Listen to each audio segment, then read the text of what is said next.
ఈ తెలంగాణ అనే పదము డిక్షనరీలో ఎక్కడా లేదు. ఇట్లా మాట్లాడినారు కాబట్టి తెలంగాణలో ఆఫీస్ అడ్రస్ తప్పితే ఇంకేం లేదు. ఒక స్పెషలైజ్డ్ గా ఒక స్పెసిఫిక్ ఎడ్యుకేషన్ మినిస్టర్ లేడు సార్ అక్కడ. ఇది దౌర్భాగ్యం తెలంగాణలో.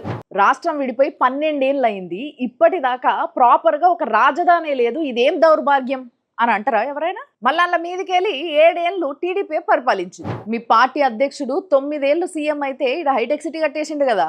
మరి 7 ఏళ్ల నుంచి ఎందుకు అక్కడ రాజధాని కట్టలేకపోయిండు? ఇట్లా ఒకరి మీద ఒకరు బురదలు చల్లుకునే పంచాయతీలు పెట్టుకుంటేనే లేని పెంట అవుతుంది. అరే రాష్ట్రాలుగా విడిపోయినా కానీ మనుషులుగా కలుద్దాము అనే ఇంకా మైండ్ సెట్ లోనే ఉన్నారు. దాన్ని కూడా వద్దు అనుకుంటే ఎవడేం చేయలేడు. తెలంగాణ టీడీపీ లీడర్లకు తెలంగాణలో వాళ్ళ పార్టీ ఎదగాలనే ఉద్దేశమే ఉంటే వాళ్ళు ఫస్ట్ ప్రిఫరెన్స్ ఇవ్వాల్సింది ఆత్మగౌరవానికి. నెక్స్ట్ మిగతా అన్ని కూడా ఏదో పెద్ద ఆయననో చిన్న ఆయననో ఇంప్రెస్ చేద్దామని చెప్పేసి ఏది పడితే అది నోటికి వచ్చినట్టు మాట్లాడితే ఎవడు ఊకోడు. ఎందుకంటే ఆత్మగౌరవం కోసమే 100 ఏళ్ళు పోరాటం చేసిన నేల ఇది. నేను ఇక్కడ సమస్యల్ని ప్రశ్నిస్తున్నా, అక్కడ సమస్యల్ని ప్రశ్నిస్తున్నా. తిరుపతి లడ్డు కావచ్చు, వైజాగ్ లో బీఫ్ స్టోరేజ్ ఇష్యూ కావచ్చు, లేకపోతే మన్యం జిల్లాలో కావళ్లాగా జనాల్ని హాస్పిటల్ కి మోసుకపోతున్న విషయం కావచ్చు, ఇటు తెలంగాణలో హాస్టల్ పిల్లల కష్టాలు కావచ్చు, గవర్నమెంట్ హాస్పిటల్ల ఇష్యూస్ కావచ్చు, రైతుల గిట్టుబాటు ధర కావచ్చు. నేను అక్కడ వార్తలు చేస్తున్నా కదా, ఇక్కడ నన్ను కించపరిచినా పర్లేదు అని ఊకోవడము, లేకపోతే ఇక్కడ వార్తలు చేస్తున్నా ఇక్కడ అభిమానిస్తున్నారు కదా అని చెప్పేసి అక్కడ వాళ్ళని కించపరిచిన ఊకోవడము,